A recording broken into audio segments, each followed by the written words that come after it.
And John Pruitt, did you have that count? Did you have the count? Joel, one of you guys have the count? If you make sure that gets to your son, okay? Can you do that for me? Thank you. And then I won't have to think about it, because I love not having to think. Especially when my wife's not around to do it for me. It's even worse then.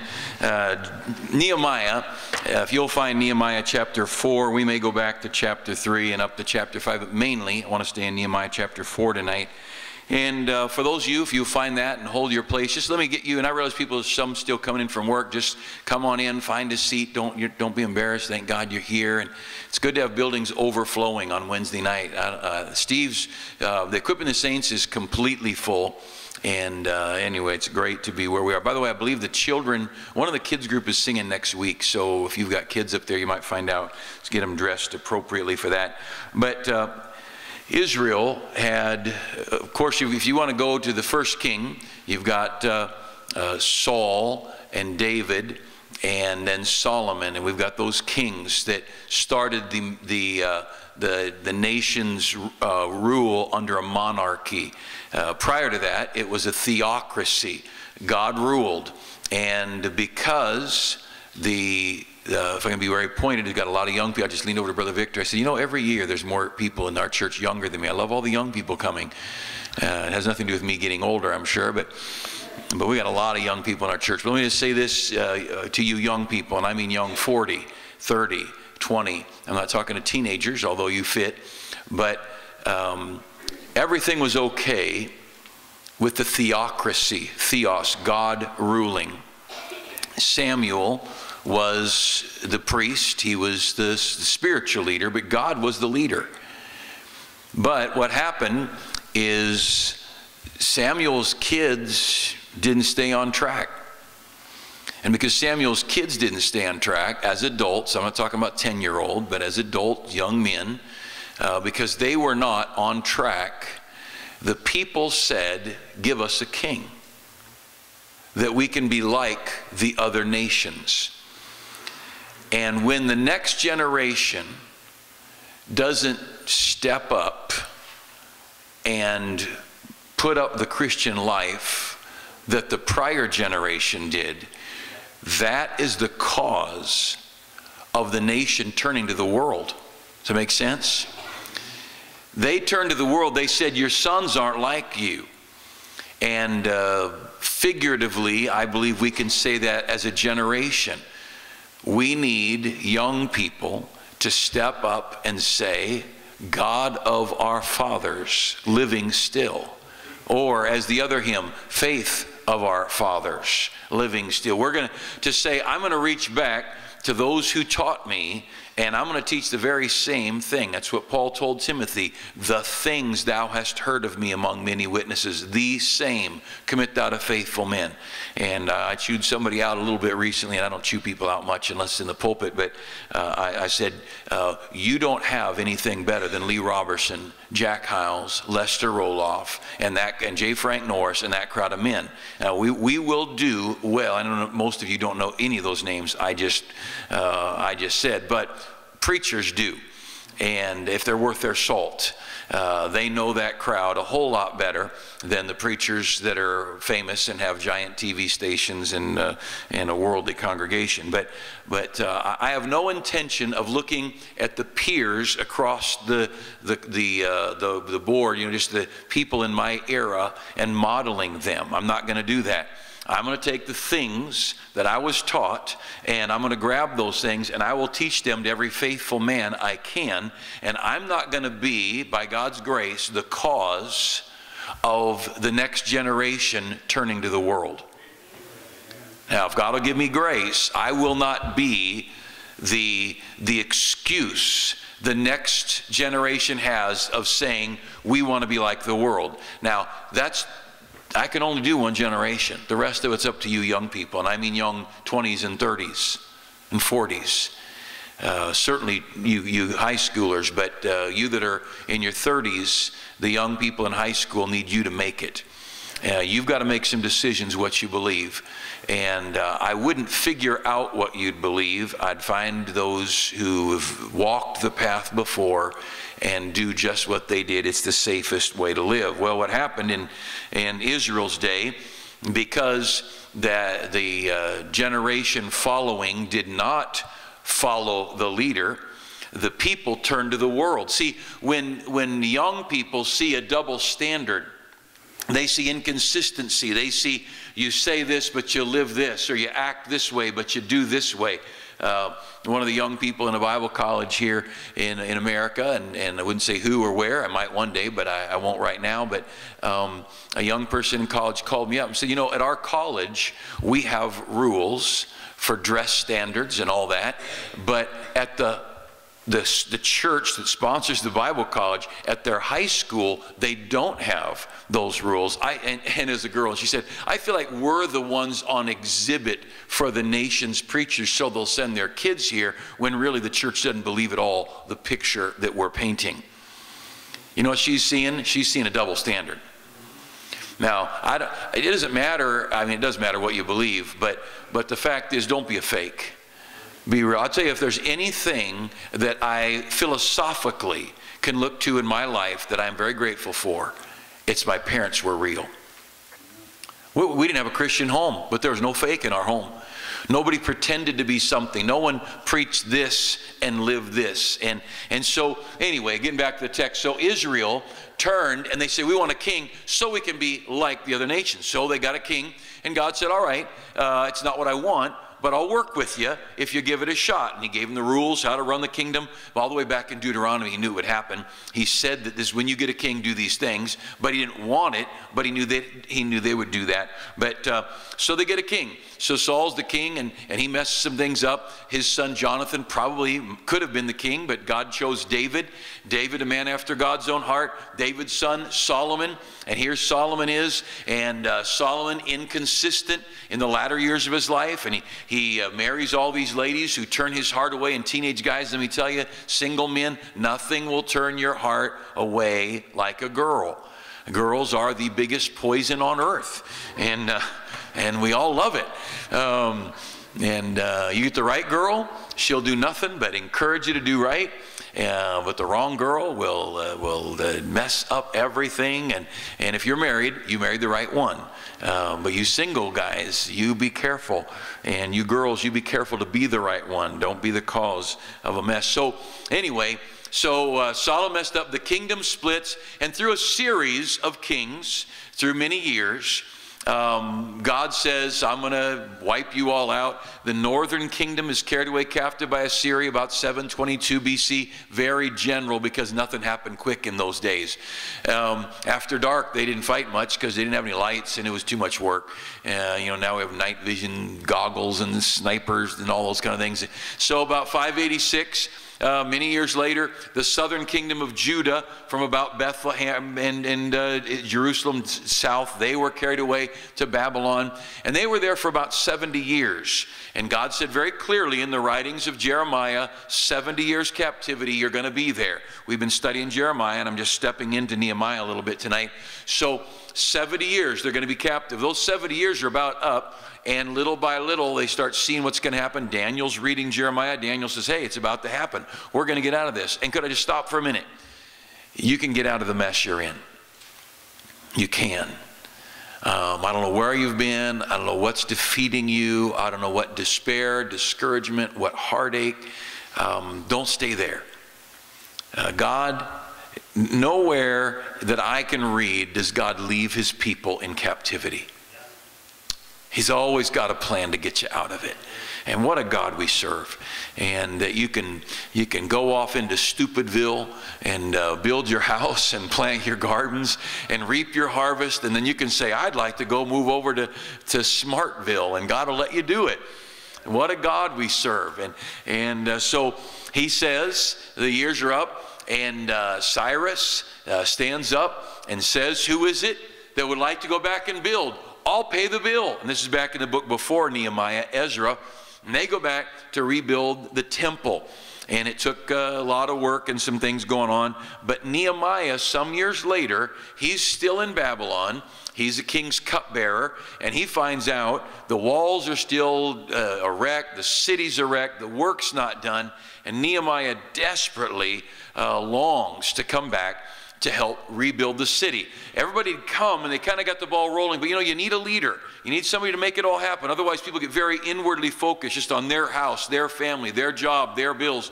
To get focused on the cause, typically, you need a good leader. You need a great general. You need a great president. You need somebody who has a heart that can motivate people to do things. So look with me, if you would. Let's read a few verses here in Nehemiah chapter 4. Nehemiah is starting to get the city, the walls rebuilt. Look at Nehemiah chapter 4. And I'm going to read quite a few verses here. You just follow along. But it came to pass when Sanballat, he's the bad guy. When Sanballat heard that we builded the wall, he was wroth and took great indignation and mocked the Jews. And he spake before his brethren and the army of Samaria and said, what do these feeble Jews? Will they fortify themselves? Will they sacrifice? Will they make an end in a day? Will they revive the stones out of the heaps of the rubbish which are burned?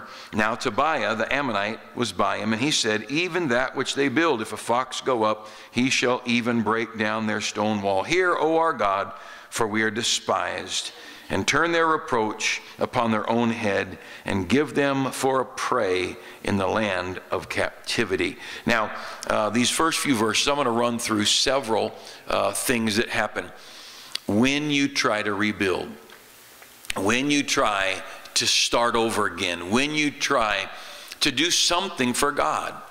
Now look, if you want to go out and get married, have a couple of kids, get a job, and face whatever life you face, you're going to face the opposition just life. You're going to have sickness, there's going to be a car accident, there's going to be layoffs, economy, political problems, all that.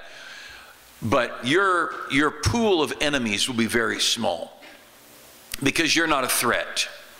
But if you set out to build something for God, I mean a family that's going to make an impact for God, a church that's going to make an impact for God. If you just say, my life's going to count, I'm going to make a difference.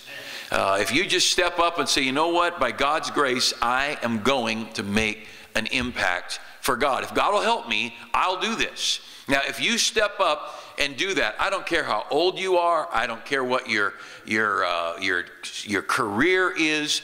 If you do that, you're going to invite a whole new pool of bad guys. Because the devil doesn't want you serving God. The devil doesn't want you making an impact for God. Now, already we've got sickness, we've got economic problems, marriage problems. You don't have a marriage problem because you've got a bad spouse. You got a marriage problem because you married. That's it. Why do we say the vows for better and for worse? We don't say, and just in case there's a worse. No, we say for better and for worse. Why? There's going to be some worse. Why do we say richer and poorer? I don't know why we say that. There ain't never been any richer. No, we're rich compared to most of the world. But don't think this is the great satanic attack. Now the devil will attack your marriage, your health, all those things. Those are examples we see in the book of Job. But we're going to have problems because we walk on this earth. We're in a sin-cursed world. The prince and power of the air, the ruler of the darkness of this world, he's here, and he is our enemy. Ephesians says we wrestle against principalities, against powers, against the rulers of the darkness of this world.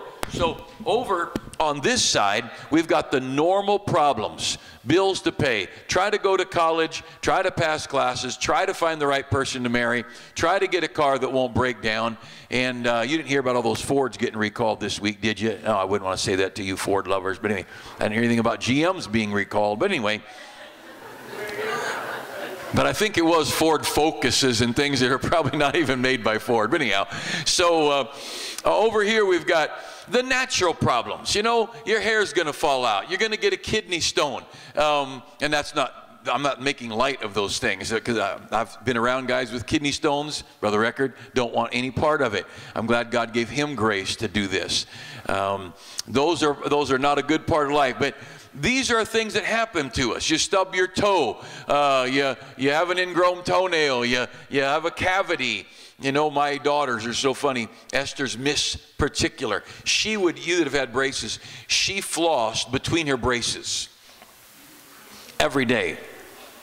I mean, she's just everything in her life is that way. She's so detailed. Hannah would brush her teeth, but I'm not sure floss ever entered into her life. I don't know, maybe. But I'm not saying it didn't, I just don't know. But Esther's so detailed about things like that. But go to the dentist. Hannah have no cavities. Esther would have 4. She'd just shake her head and say, this isn't even right. That's life.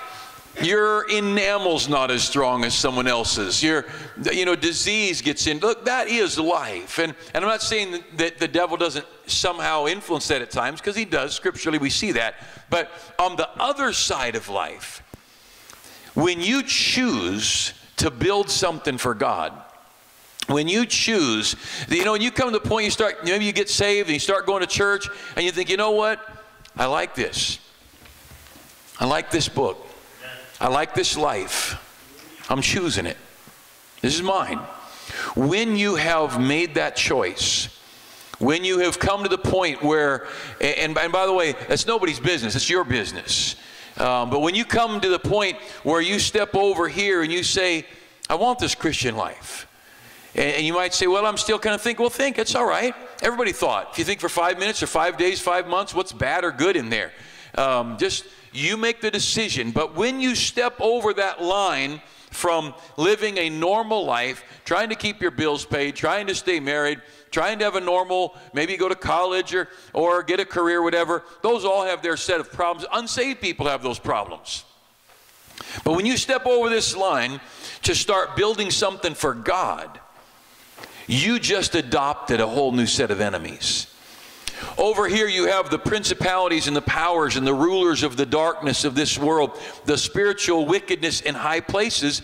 And the thing that some of you young people don't understand, especially teenagers and young college-age people, is you're pretty, you understand how to deal with life here. You've had a good mom and dad. You've been taught pretty well. And you start stepping over here, and you reach over here to some of the things of the world, and you think you can bring them over here with you. You can't. Because when you get them over here, they're really trouble. You got to be very careful, because here you are trying to live for God, and you don't realize you can't date like an unsaved person, because you are opening the doors to such incredible opposition. You're inviting more enemies. I mean, it's like going over to the Middle East somewhere, or going to Afghanistan somewhere in a bright orange hunting jacket. It ain't gonna work. I don't know about these hunters. I always wonder, they spend hundreds and hundreds, most of you aren't hunters, but when you grew up where we did, a lot of people hunted, and they have this camouflage. I mean, you can't see them in the woods, and they put an orange hat and an orange vest on. I think, what's the point, man? You just like looking cool or something, I don't know, but orange never looked very cool to me. It looked like a Caltrans worker. But whatever, nothing against Caltrans workers, but when you get over here, understand this. This is the base of the whole message, and then we'll get to some points here. You are going to get some new enemies. Don't fall apart. You step over here, and some of you start doing right, and you think, how come I'm having this? Not how come, you're gonna. Now, my attacks may be different than your attacks, but you get over here, you're going to be attacked. I don't care if you're college age, you're still looking for career decisions, or if you're married, or if you're a grandpa or grandma. When you choose to make your life count for God, you are inviting a whole pool of spiritual enemies that hate the cause of Christ. Now, you got to accept that. We all have to accept the fact that the devil doesn't like spiritual things to be done. Now, this is a story, a true story, real live events about a physical wall around Jerusalem that was being built, and it's a picture, though it's a real story. It is a picture of a real spiritual battle going on in our lives when we try to rebuild. If you were here when Mike Mutzer was preaching, He was over in Israel where they were excavating. This wall, if you go back to the chapter before, it explained the rebuilding. A lot of women were building, men were building, old men were building. A dad and his daughters were building this section of the wall. So a lot of places, the original wall was this huge carved stones, but the wall that they're rebuilding, it was rocks. And Brother Mutzler said somehow one of the rocks from the wall got into his pocket and got to his desk, and he has a rock. He said, I don't know how that happened. I thought, you're a thief, man. That's how it happened. But if everybody that came to Jerusalem took a rock, there would still be rocks, I assure you. There's a lot of rocks over there. If anybody wants to try it, you can come to, you know, any of these mountains, just take all the rocks and see what happens. But I would like to just point out a few things briefly tonight that might be a help to you. Look at Nehemiah chapter 4, where we just read. First of all, look at verses 1 and 2. It came to pass, Sanballat, I won't go into all the details. These are immigrants. When Nebuchadnezzar conquered different places, he moved people to get rid of their cultural loyalties and their national loyalties. And he tried to mix everybody up so there'd be no strong unity to resist him. And so all these people that he lists, they're from everywhere in the area, nearby countries. It came to pass when Sanballat heard that we builded the wall, he was wroth, and he took great indignation and mocked the Jews. Now, you're going to get mocked. Your morality will get mocked. Your modesty will get mocked. Your ministry will be mocked. All the things that you do, the things you don't do. You don't go here anymore. You don't do that anymore. You're going to get mocked. That is the simplest attack and the first attack that will be thrown out at you when you choose to follow Christ. You try to build something for God, people are going to make fun of you. You're weird. You're different. What's wrong with you? All that kind of stuff. And many of you face that, and many of you are far beyond that. Look on at verse 2. And he spake before his brethren. Now they're gossiping about you. Now, let me just encourage you. If you can't take people gossiping about you, you got a lot of problems coming. I mean, you know, it's funny in America, and I'm not saying it's right. I don't think calling people names is right, although I do it. But we all have sins. But some of them are just so funny. But when we were kids, you'd hear, sticks and stones can break my bones, but words can never hurt me. I mean, that was a Bible verse. I don't know where it came from. And now you can go to jail for calling people names. What a mess we are in America. You ever notice how wimpy we are? We're a wimpy people. We're wimpy because we don't go to Sunday school enough to man up, to build the inner man, to make us strong. And I'll tell you, the cure for America is not the Republicans getting in the White House. It's getting this book back into everybody's house. And that would fix everything. So number one, in verse 4, that is mocking. Just the comments, the criticism, and whatever it might be. I thought it was funny. Years ago, our son Josh was still in high school, and Brett and that group of young people. And Brother Beal was trying to find some competition because they were a pretty good team. Not many small Christian schools had 3 or 4 guys over 6 feet that could play ball. And we had, Pat Cook was there. He was a year too young, 2 years younger, I guess. But from Pat to we had a great team.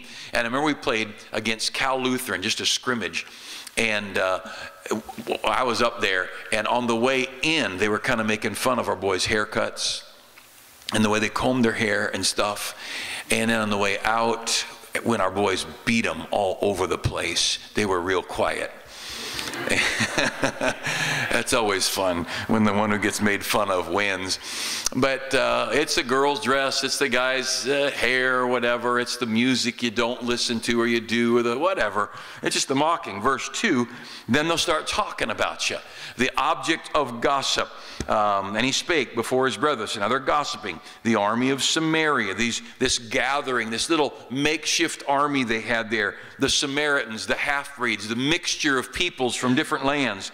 And he said, what do these feeble Jews? Now they're calling them names, and they're mocking them, then they're gossiping about them, then they're calling them names. Will they fortify themselves? Will they sacrifice? Will they make an end in a day? Will they revive the stones out of the heaps of the rubbish which are burnt? Now they're making fun of their work. Just what are you going to do? I remember when we started our church, This is just a little over 30 years ago. This last July is when we would have started knocking on doors 30 years ago. We knocked on doors for 6 weeks. Last Sunday in August, we started the church. And I remember knocking on doors, and within either right before, I think it was right after, I guess it was, we started the church. I started meeting with our men. And we wrote our own constitution, and we sat down, and it was my way of teaching, and we'd sit with our men on Saturdays and just go through Bible and principles and what do we expect, what do we want this church to do. If you today are a Sunday school teacher, you have agreed to go out and visit your class, to make sure that they're saved, to care about their family, just to care. That was an agreement you made if the person who asked you to teach did their homework right and met with you. We want you to be out in the neighborhoods. We want to be out there. We want to know where people live. And all that, we decided all that. That was all done decades ago when we started the church. We established the procedures with the beliefs, our standard of conduct. We wrote our constitution. We put up our statement of faith, all that. Now, I was out and knocking on doors every day, meeting people, and somebody, I can't even tell you who it is now, but someone from another church in town, another Baptist church, said, "Good luck trying to start a church with a constitution like that. They'll never make it believing what this guy's teaching." They'll mock what you believe. They'll mock what you teach. I don't know where he is now, but if I knew who he was, I would like to invite him to come over and see how we're not making it. You young men, if by God's grace he would call some of you to ministry, you man up and walk straight, because people don't mind straight. People don't mind it. Not if you love them. They don't mind straight, and they don't mind people who toe the line.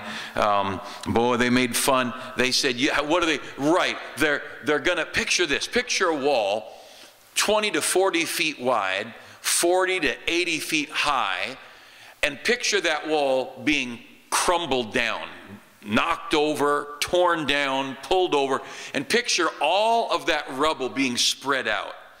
And then your job is to rebuild it. That's a big old mess.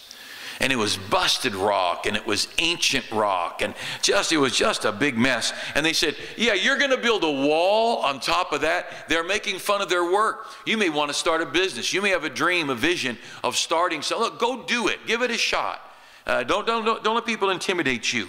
But that's one of the things they're going to do. Look at verse 3. Now Tobiah the Ammonite was with him, and he said, "Even that which they build, if a fox go up, he'll break down the stone wall." And he's just mocking. Now Nehemiah's response in verse 4 and 5.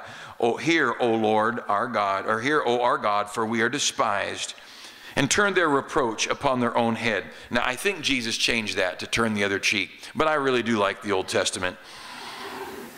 I was reading in Psalm 5 today. David said, "Just kill him, God, if you wouldn't mind, just kill him." I thought, well, a man after God's own heart. I like that. But he said, "We're despised." You stand true and you try to build something, somebody's going to be real mad at you. And what's really sad is this is a handful of people. This is not a mighty nation now. This is a handful of people who came back from Babylon, and they're not hurting anybody. You ever wonder, what are they mad at me for? I am no threat to them. I'm not trying to hurt them. What in the world are they so angry about? It's not you they're angry at. It's the cause. It's the whole cause here. That you're standing for morality, you're standing for God, you're standing for people being saved, you're standing for right and wrong, you're standing for heaven and hell, you're standing for the things about. So the thing is, it's very dangerous is for me to start taking this personally. Yes, I'm going to be attacked, but it's not about me. It's about what I believe. It's about a system of faith. And I am personally, as well as what we all represent, anybody who believes the Bible and what the Scripture says, we're an enemy of the devil. We've got spiritual wickedness in high places, and we're going to be attacked. And it can happen. You'll see in a little bit later, if you read Nehemiah, some within the group were a problem. There were people that had infiltrated that didn't really believe. And so all these things happen. The attacks, what are they trying to do? Trying to keep them from building the wall, trying to keep them from building their Christian life. And so he says, Lord, just hear, we're despised. Verse 5, cover not their iniquity. Let not their sin be blotted out from before thee, for they have provoked thee to anger before the builders. Now here's this important. And then to verse 5, they said, God, Nehemiah said, God, they're making you mad. You've got to keep this as God's battle. This is not your fight. If I have to beat all of the spiritual enemies I face, I'm going to be overwhelmed because I'm not strong enough. Because the attacks will come from so many fronts. All I'm supposed to do is this: do justly, love mercy, and walk humbly with my God. That's my job. 2 commandments in the New Testament: love God, love my neighbor as myself. Those are the sum of all the commandments. And I can't solve all these problems. I'm not against the people who picket abortion. I'm not against that. But we've never been involved in a march for life. Every Saturday we march for life. We go out trying to go soul winning and win people to Christ. Our youth department is one giant year-long walk for life, because we're trying to keep our young people pure and moral.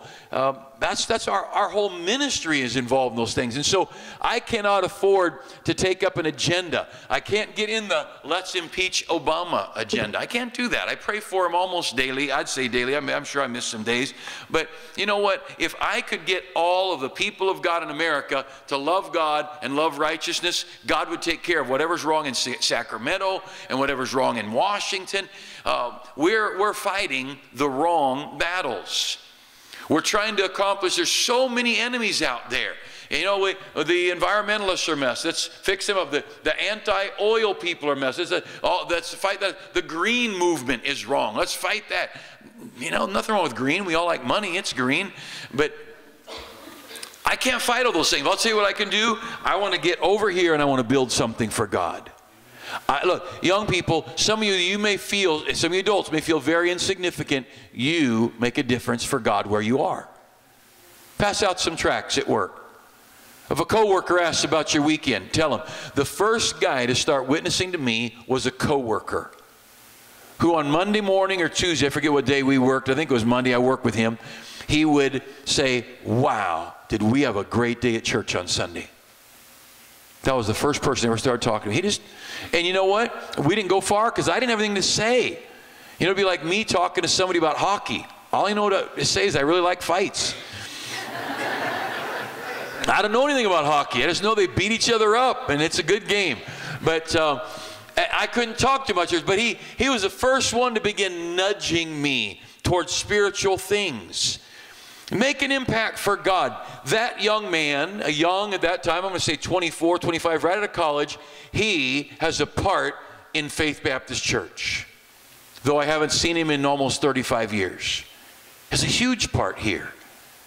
Now you make an impact for God where you are. You make an impact for morality and an impact for righteousness. Somebody makes a comment about, boy, you know what? What a mess this world is. Why would anyone want to get married? And you can just stand up for marriage and say, because God made it and it's wonderful. And just stand up for kids. You know, I see some kids where I could almost look over and say, they're the reason people don't want to have babies. But you can't. You can't say that. You know, I had Josh and Carly's 3 kids with me at DeJohn's Dairy today, and we ate ice cream or we juice bars or whatever, and looked at animals. And you know what? My wife and I, many times, it didn't happen today, but I did think about it because there were some monsters running around. Many times people would say to us in a restaurant, we had our kids, they said, wow, you got good kids. I'd always say, well, we just raised them according to the instruction manual. And then they give you that dumb look, huh? And I say, you know, the Bible. God made kids. God gave us the Bible to tell us how to raise them. Oh, yeah, cool. And then they walk off. I mean, I'm not Mr. Evangelist. I just gave some credit to whom credit is due. And anyway, look on a little bit. We gotta hurry here. You cannot let all the battles discourage you. Just keep building your wall. Verse 6, so built we the wall. That's what he did. He couldn't argue with these people. Oh yeah, well we can do it. Just build the wall. Don't argue. Just build the wall. Don't argue. Just love people. Just build morality. You young people, you ought to decide you will be pure. You ought to decide you're going to be clean with the internet. You ought to just decide we're going to be clean in our dating. We're going to be clean in our morals. We're going to be clean in our TV, in our music. And you just decide. And the world will make fun of you and they'll mock you. And just decide, I'm building something here. You can build a septic tank for a brain and a soul, but I'm building something here. And it's your choice. Totally up to you. No parent can control that. Verse 7, but it came to pass. Oh, I'm sorry, verse 6. So built we the wall, and the wall was joined together unto half thereof, for the people had a mind to work. Now, if we will just get this thing down that we've got work to do, everything else will be fine. So they're mocked, and then if you look down at verse 8, when they realized the verbal assaults wouldn't work, look at verse 8. And they conspired, all of them, to come and to fight against Jerusalem and to hinder it. So if the slander and the accusation and the making fun of and the mocking and all of that doesn't work, now that's one of the enemies you've got over here. The next enemy is there will be, in his day, it was actual, they were going to come fight him. They were going to come kill him. They were going to shoot him. And we have these literal battles. People come and try to destroy us. And in California right now, they've got this law on buses and totally changed the laws in the state of California on our buses. All of our buses, is that right, Brother Victor? Where are you? They're all going to be illegal before long, right? Depends on the law. Hasn't been decided yet? I know it's been going back and forth. But the way the law, if the law goes through, we won't be able to have any buses. They're still negotiating, I guess. I'm not fighting that battle. I let Brother Victor fight that battle. But they're going to try and shut down our buses, and they'll try and, the enemy, and it's not Lyman Williams California's against. It's the cause. We can't take it personal. You know, somebody mocks you a little bit for your faith that you go to church. You mean you're going back on Sunday night? Have you been real bad this week? Now, so many times we've heard things like that from, not us, but from our members, and it's just funny. You know what? It never occurs to the world that you'd go to church because you like it. You mean you like it there? Yeah. If I didn't go, my kids would hitchhike. My 4-year-old would be out there in the sidewalk. Our kids like church. Wow. What do they do there? Oh, preach and sing. That's all. They don't have a clue. But we're going to be attacked, and the attacks are going to be real. And if they can't get you with the verbal attacks and the anger and the mockery, there'll be some literal physical attacks go on there. And then look at verse 10. And I'll just skip through this because we're running out of time. And Judah said, the strength of the bearers of burdens is decayed, and there's much rubbish, so we're not able to build the wall. Now the next thing that happens, we'll be attacked, but the third thing that comes is you just flat get tired. You just get tired. Some of you that have been with us 20 years, 25 years, some of you have been with us 30 years. Let me just encourage you, take your spiritual Geritol. Don't get tired. One of the reasons I still listen to Brother Hiles is he never let himself show he was getting tired. You know he got tired. You, over here, one enemy you get is the verbal, the mockery, the making fun of, the ridicule and all that. Next enemy, the actual physical enemies that come, that try to stop you somehow. The next enemy is your own flesh. I asked Brother Hiles, you've heard me talk about it, I asked about why there are so, in my early mid-20s, why there are so few men in their 50s who are building churches and still standing for right and preaching right. And I said, and he gave me a list of about 7 reasons, I guess it was, why he saw people quitting when they hit their 50s and into their 60s. And one of them was, they just get tired of fighting. Just get tired. And let me say something on behalf of preachers, not just me, but preachers in general. Don't make it hard to stand for right. And by the way, what a wonderful church we've got. I can preach on anything, and people say amen. I can say you ought not eat Limburger cheese, and people say amen.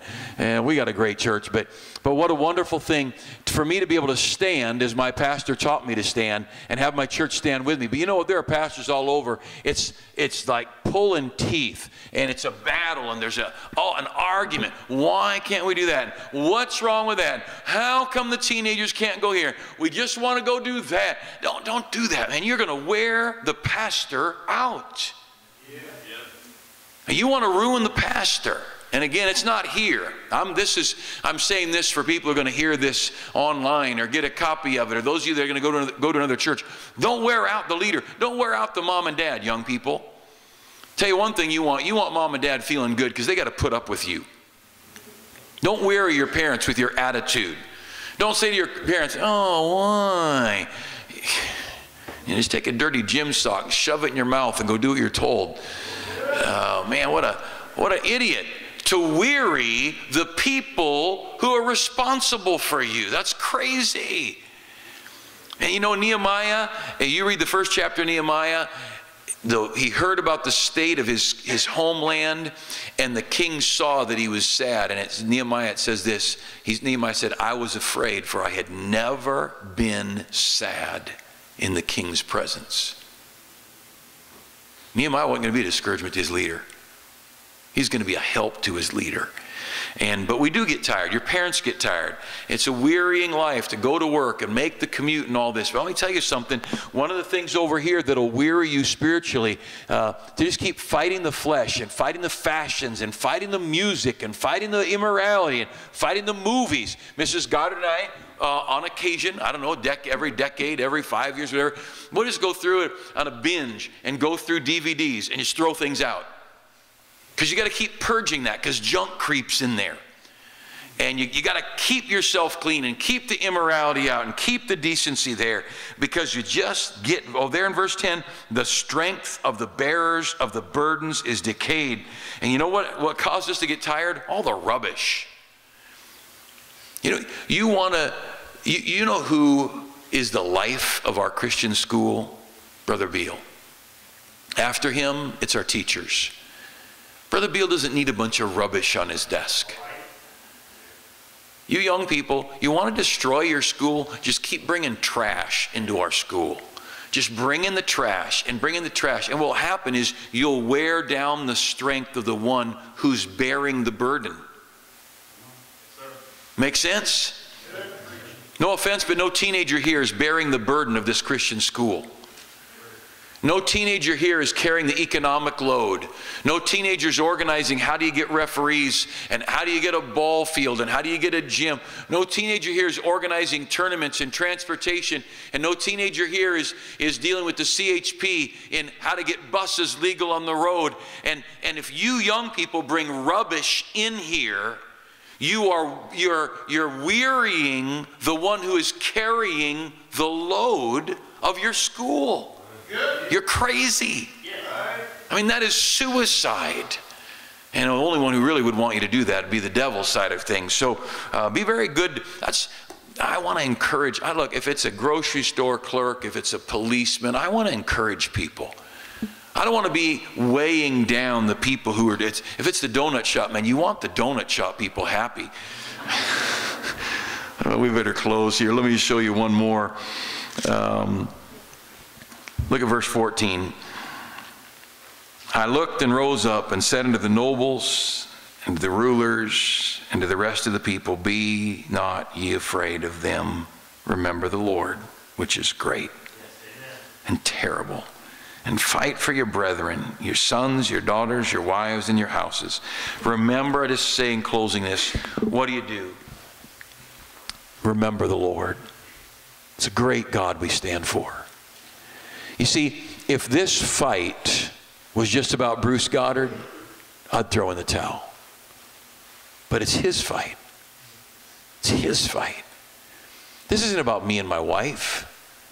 I could probably get a job managing a Taco Bell and eat leftover burritos and get along all right. Get fat and have a heart attack and go to heaven early. Authentic Mexican food does wonders for you. But but it's not my fight. You see, I can't let these things discourage me because it's not about me. It's like going out there in a football team or a basketball team. You can't get tired. The team needs you. You got to produce. You've got to stand up because the whole team needs you. This is not my fight. Now, it was passed on to me by my pastor. It was given to me by a man who I watched fight the fight and stand true and stand strong for God and for right.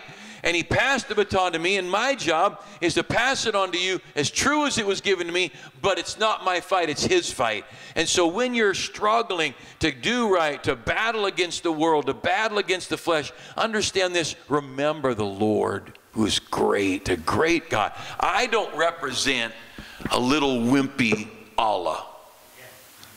I don't represent Buddha. I'd be embarrassed if the guy I worship was a chubby little bald-headed, half-naked dude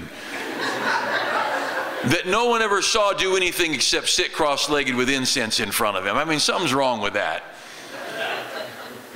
And the one I worship came down out of the mountains, 40 days of fasting and prayer, and walked on water and raised the dead and fed the multitudes. And I serve the King of Glory. I remember the Lord, which is great and terrible, and stand. That's what Hebrews says.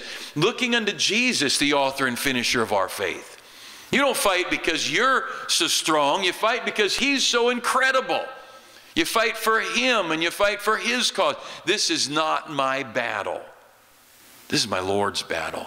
What an honor that from heaven Jesus reached down and handed me the great privilege of fighting for the cause of Christ and said, run your race. Man, that's pretty incredible that God would let you and me do his work. Unbelievable. How noble. What, like I said Sunday night, there's no higher calling than to serve him. Let's represent him well. And yes, you will. Again, you're going to have battles over here. Everybody's got them. But you get building something for God, man, you're going to get hit. You're going to get hit. And part of it's going to be your old flesh just gets tired. Just keeps, you may not be able to run. Maybe you're just going to sit for God. I'm going to be in church. I don't know if I'll get every button in the right hole. And I'll carry my Bible, though I can't read anymore. My eyes are so bad. But you know what? Those young people are going to know that I believe in the church and the cause of Christ. Stand for your God. All right, let's pray. Father, bless us as we go. What a wonderful and noble calling to do the work of the King of Kings. And we will have adversaries, but oh, what a privilege and what an honor that we could stand for you, that we could build for you, that we could reach out into a troubled world with the wonderful news of salvation, with the gospel of Christ. Lord, thank you. Bless our night. Keep our families safe. May we be a help to our community. May we be an encouragement to those we meet. Bless our weekend ahead, we pray in Jesus' name. Amen. All right, God bless you.